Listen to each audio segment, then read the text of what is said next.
Hola, espero que estén bien y el día de hoy vamos a estar hablando sobre la hipernatremia. Para comenzar con este tema debemos de recordar que gran parte de nuestro peso está dado al agua. Hay formas en las cuales podemos calcular cuánta agua tiene una persona y es muy sencillo. Vamos a estar utilizando una regla de 3. Según la literatura que consulten, se habrán dado cuenta que este porcentaje puede cambiar, 60% para hombres, 50% para mujeres, pero bueno, en este caso vamos a tener un masculino de 75 kilogramos que representa el 100% de su peso. Entonces, si hacemos una simple regla de 3, tomando en cuenta que es el 60%, multiplicamos, dividimos y nos da 45. Esto va a ser muy importante para la parte del tratamiento de este trastorno electrolítico. Entonces, cambiando de tema, ya abordando propiamente al papel del sodio en nuestro cuerpo, como sabrán, es sumamente importante y ayuda a mantener la osmolaridad de nuestro cuerpo. Cuando yo me refiero a osmolaridad, me refiero a la concentración de solutos que yo voy a tener en una solución. Entonces, imagínense que yo voy a preparar 2 vasos de agua de limón, lo que sea. Tengo estos 2 vasos y ambos tienen la misma cantidad de agua. Vamos a suponer que tienen 1 litro, son jarras. Pero en esta jarra yo solo le agregué 1 cucharada de azúcar, mientras que a la otra jarra le agregué 3. Por lo tanto, esta jarra va a tener una osmolaridad mayor, ¿ok? Es decir, más soluto. Y como bien está descrito en la literatura, el sodio mueve al agua. Es muy importante. El sodio es el principal ion a nivel extracelular. A nivel intracelular vamos a tener otros iones, sí, como el potasio, el magnesio. Pero lo interesante del sodio es que se va a estar en constante movimiento. Va a entrar a la célula, va a salir a la célula para siempre mantener el equilibrio. El rango normal de sodio sérico para el ser humano es de 135 a 145 milimoles por litro. Cuando esta concentración de sodio excede los 145 es cuando ya podemos utilizar el término de hipernatremia, ¿ok?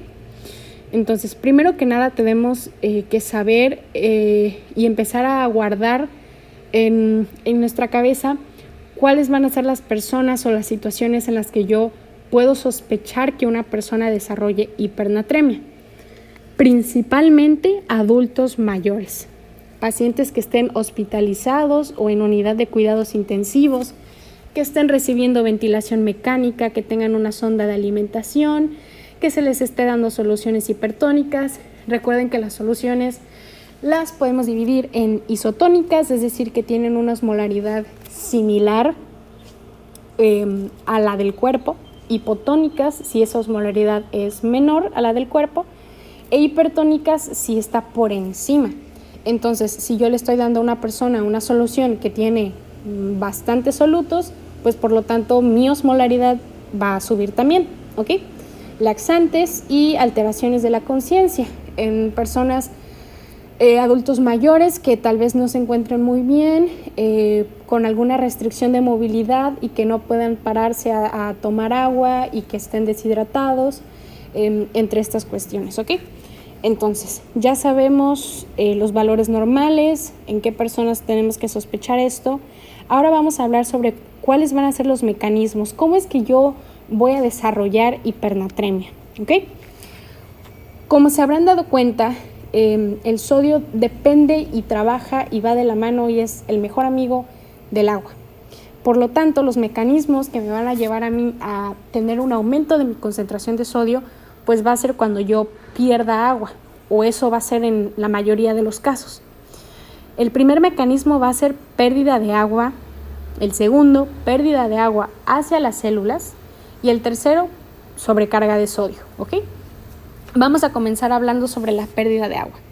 Estas se pueden dividir en pérdidas insensibles, como después de haber corrido un maratón y un ejercicio sumamente intenso a través del sudor, por quemaduras, pérdidas gastrointestinales, como en pacientes que tengan diarrea osmótica, renales como en el caso de diabetes insípida o uso de diuréticos osmóticos como el manitol, y problemas a nivel hipotalámico como hipodipsia primaria. Vamos a explicar un poquito de los mecanismos que hacen que en estas distintas patologías pues perdamos agua. En el caso de la diarrea osmótica tienen que recordar que el problema va a ser que yo no voy a poder absorber algún compuesto. El problema va a ser de malabsorción, como en el caso de una persona que sea intolerante a la lactosa, que no la voy a poder degradar, destruir, no tengo la enzima que necesito, fructosa o uso de laxantes. Entonces, imagínense que estas figuras representan la lactosa que yo nunca pude ni degradar ni absorber y por lo tanto voy a excretar directamente. Estas bolitas que pueden ver van a generar un gradiente osmótico y entonces lo que van a hacer es que van a empezar a traer agua hacia el intestino, mucha agua, pero si se dan cuenta yo no estoy también atrayendo otros iones como sodio o como potasio. Por lo tanto, lo que va a pasar es que en la diarrea yo voy a estar perdiendo mucha agua, pero voy a estar quedándome con todo ese sodio y con todo ese potasio. Y por lo tanto, cada vez en mi cuerpo yo me voy a quedar con menos agua y voy a seguir teniendo sodio. Ese es el mecanismo. En la diabetes insípida hay que recordar que es una hormona, que es la hormona antidiurética o también conocida como vasopresina. Tiene varios órganos blancos, pero uno de los más importantes es el riñón, la nefrona, y juega un papel importante en la capacidad que tenemos nosotros de concentrar o de diluir la orina. Como su nombre lo dice, la hormona antidiurética va a buscar que yo no vaya al baño, literalmente, antidiuresis. Entonces, si yo tengo mucha hormona antidiurética, pues la cantidad de orina que yo voy a estar produciendo va a disminuir porque yo quiero retener ese líquido. Y si baja la concentración de ADH, la concentración de orina, la cantidad de orina que yo voy a producir va a aumentar incluso hasta 5 litros, ¿ok? Y esto es muy importante porque a nivel hipotalámico nosotros tenemos osmorreceptores, que no son más que receptores que van a detectar la osmolaridad de nuestro cuerpo. Entonces, como ya les expliqué con el ejemplo del vaso, suponiendo que nosotros empezamos a tener demasiados solutos por alguna razón, por ejemplo, después de una comida, de una hamburguesa que tenía muchísimo sodio, de unas papas, pues nuestro cuerpo va a buscar que no haya un aumento, precisamente va a buscar evitar la hipernatremia reteniendo más líquido para poder diluir ese soluto. Pero en el caso de la diabetes insípida, que se divide en central y nefrogénica, mi ADH no va a estar funcionando bien, ¿ok? A nivel central su producción va a estar o parcial o completamente disminuida. Y si es nefrogénica quiere decir que mi riñón no está respondiendo al estímulo de la ADH. Y por lo tanto, si o no se produce o yo no estoy respondiendo adecuadamente a ella, la cantidad de orina que yo voy a estar produciendo va a ser masiva, condicionando, por tanto, la pérdida de líquidos. En el caso de los diuréticos osmóticos, sabemos que van a actuar a nivel del túbulo contorneado proximal y lo que van a hacer es pues arrastrar consigo, con ejemplo manitol, el agua. Igual van a condicionar esta pérdida de líquido y por lo tanto el aumento en la concentración de sodio. Y el otro mecanismo, pues habíamos hablado de pérdidas a nivel hipotalámico, como en el caso de la hipodipsia. Esta puede ser resultado de múltiples factores como tumores, infiltraciones granulomatosas, enfermedad vascular cerebral o incluso un traumatismo cráneoencefálico. Como se habrán dado cuenta, ya cubrimos este primer mecanismo. Ahora, respecto a la pérdida de agua hacia las células, aquí van a ser dos situaciones las que van a conformar este mecanismo y son ejercicio y convulsiones. durante el ejercicio y las convulsiones vamos a observar un aumento de las concentraciones de sodio. Sin embargo, se espera que estas concentraciones regresen a la normalidad a los 5 o 15 minutos. Y el tercer mecanismo es una sobrecarga de sodio. Ejemplo, una ingesta muy alta o que el paciente haya recibido o consumido bicarbonato de sodio, que se le haya dado una solución hipertónica, que sería pues ahora sí cuestiones iatrogénicas, y dentro de las que no son iatrogénicas tenemos síndromes como el síndrome de Cushing o el hiperaldosteronismo primario. Así que una vez entendiendo estos mecanismos, podemos hablar de la clasificación. La clasificación de la hipernatremia la podemos dividir según el tiempo, así que vamos a tener una hipernatremia de instauración aguda, que va a ser menos de 48 horas, y una crónica, es decir, más de 48 horas.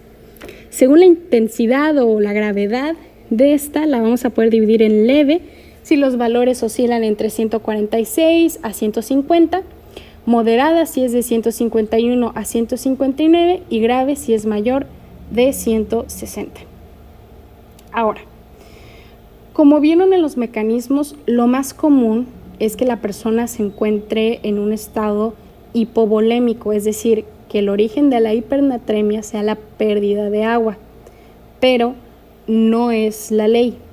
Como pueden ver en esta clasificación, que es muy frecuente que la pregunten, la hipernatremia también puede darse en un contexto de hipervolemia, es decir, mi volumen corporal de agua está aumentado, o en un contexto de euvolemia, es decir, mi volumen corporal está normal.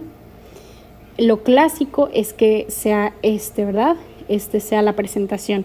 Un paciente que corrió, no tomó suficiente cantidad de agua, una persona, una adulta mayor que se le olvida hidratarse y por lo tanto tiene un volumen corporal bajo. Pero sí es muy importante porque de acuerdo al contexto de nuestro paciente, pues va a ser el tratamiento. El manejo que se va a dar pues no va a ser el mismo para un paciente que tiene depresión de volumen a uno que tiene mucho volumen. Asimismo, esta tablita también es muy interesante porque si se darán cuenta aquí yo tengo hipernatremia más de 145 y la tengo dividida, como ya sabemos, en hipovolemia, euvolemia e hipervolemia. Pues resulta que con estudios como el sodio urinario y la osmolaridad tanto urinaria como plasmática, yo puedo determinar cuál va a ser el origen de este estado de hipovolemia, de euvolemia o de hipervolemia. Por ejemplo, yo ya determiné que mi paciente está en un estado hipovolémico. Si mi sodio urinario es menor a 20 miliequivalentes, lo más probable es que las pérdidas sean extrarrenales. En cambio, si mi sodio es mayor a 20, lo más probable es que las pérdidas sean renales. Y eso podemos ir haciendo con el caso de euvolemia, en donde comparamos, por ejemplo, la osmolaridad urinaria con la plasmática, y si la urinaria es mayor, hablamos de pérdidas insensibles.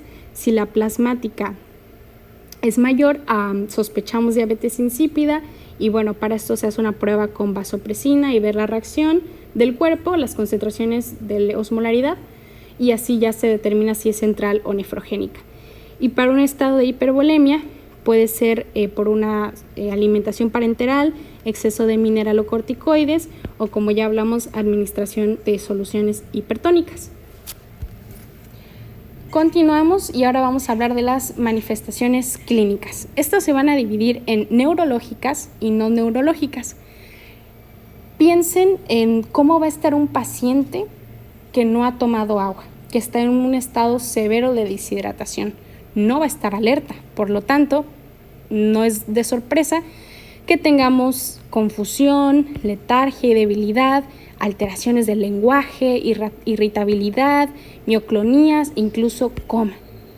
Y a nivel no neurológico, de forma sistémica, pues si no tenemos suficiente volumen, tampoco nos debería de sorprender que tengamos hipotensión ortostática, que nuestro cuerpo trate de compensarlo con una taquicardia, oliguria, la turgencia normal, es decir, si ustedes hacen un pliegue en su piel y que ese pliegue no desaparece tan rápido, a eso hace referencia la turgencia, a la resistencia, mucosas secas, la boca seca y pérdida de peso. Esas van a ser las manifestaciones. Y el tratamiento, pues, va a ser corregir precisamente el déficit de agua libre. Para esto, esta tabla fue tomada de la guía de práctica clínica y como pueden ver, existen distintos tipos de soluciones, ¿ok? Cada una va a tener una concentración de sodio distinta y por lo tanto una osmolaridad también diferente. Lo más común es que se utilice la solución glucosa al 5%. ¿Por qué? Porque no tiene sodio, tampoco tiene potasio. Como pueden ver, aquí el valor es 0. Estas otras sí van a tener una concentración de sodio y por lo tanto su manejo pues va a ser distinto, al menos en el cálculo de la cantidad de solución que se va a tener que dar. Esta imagen también viene al final de esta guía de práctica clínica y aquí básicamente se nos maneja que primero tenemos que reponer pérdidas, como ya vimos, insensibles. Un error muy común es que solo se tome en cuenta pues el volumen urinario o directamente aplicar esta fórmula y no estamos tomando en cuenta que nuestro paciente probablemente está perdiendo más agua de la que estamos calculando. Entonces, ¿cómo vamos a reponer estas pérdidas? Primero, en el punto A dice añadir las pérdidas por sudor y heces, que van a equivaler a 40 mililitros por hora. Entonces, a mi resultado final que yo ya tenga después de hacer ciertos cálculos, yo le voy a sumar 40 mililitros, porque yo ya sé que por hora aproximadamente me está perdiendo eso en sudor y heces. Ahora, posteriormente yo ya voy a calcular pérdidas urinarias y o gastrointestinales de agua, pero que son libres de electrolitos. Y para esto voy a utilizar esta fórmula en la que yo ya tengo que tener mi volumen urinario, mi sodio urinario, mi potasio urinario y mi sodio sérico. En este caso se plantea un ejemplo de una mujer, está aquí en la parte de arriba, de 60 kilogramos con un sodio sérico de 168, ¿ok? Entonces, esta mujer va a tener una uresis de 100 mililitros por hora y ya vimos que su nivel de sodio sérico era 168, ¿ok? Lo voy a anotar para que no se olvide, 168. Y la sumatoria de los niveles de sodio más potasio en orina nos dio 84. Entonces aquí ya tenemos todos los valores para utilizar la fórmula de arriba. Haciendo una simple sustitución de valores, el resultado es 50 mililitros. Entonces hasta ahorita ya llevamos 40 mililitros más 50 mililitros. ¿De qué? De pérdidas insensibles y también de agua libre de electrolitos. Ahora yo tengo que calcular a detalle cuánta solución yo le tengo que dar para que la concentración de sodio disminuya. Pero un punto muy importante es que no podemos simplemente arrojar toda la solución de dextrosa al 5% que queramos por las repercusiones que puede tener a nivel central el hacer este cambio o alteración tan súbitamente. La guía de práctica clínica maneja un rango entre 10 y 12 milimoles por 24 horas, es decir, nosotros no podemos bajar la concentración de sodio más de 12 en un límite de tiempo de 24 horas. Algunas literaturas manejan simplemente hasta 10, en la GPC todavía se considera 12. Entonces, ahora vamos a continuar con esta, que es la fórmula de Adrogué-Madías para corrección de hipernatremia. Aquí básicamente tenemos que saber dos cosas: qué solución voy a estar utilizando y qué concentración de sodio tiene esa solución y qué concentración tiene de potasio. Y obviamente mi sodio sérico, ¿no? Tengo que calcular mi agua corporal total, que al inicio de este video ya vimos cómo, y pues simplemente sumarle 1. Como ya saben, lo más común es que se utilice la solución de dextrosa al 5%, que ya sabemos que no tiene ni sodio ni potasio. Entonces digamos que esta parte de la cuenta pues realmente se anula o es un 0. Menos mi sodio sérico, que ya vimos que era de 168. Lo voy a dividir entre mi agua corporal total, en donde simplemente se le calcula el 50% de respecto al peso y se le suma 1. Y esto nos va a dar 5.4. ¿Esto qué quiere decir? Que si yo le doy 1 litro de solución dextrosa al 5%, su concentración de sodio sérico va a bajar 5.4 milimoles. Y el límite habíamos dicho que era hasta 12, de acuerdo a la GPC, o 10. Entonces, ahora solo nos queda hacer una regla de 3. Entonces, si en 1 litro yo ya sé que yo voy a bajar mi concentración 5.4 y yo tomo mi tope que es 12, hago una regla de 3 y entonces yo voy a necesitar 2.2 litros para bajar la concentración de sodio 12 milimoles.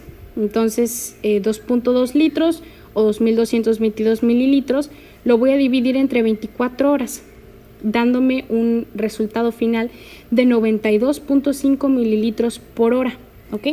Esa va a ser la cantidad de solución que yo le voy a estar pasando para poder disminuir la concentración de sodio de manera segura. Y para terminar, a este valor simplemente le vamos a sumar los 40 mililitros y los otros 50 que habíamos calculado de pérdidas insensibles. Lo sumamos y nos da un valor de 182 mililitros por hora.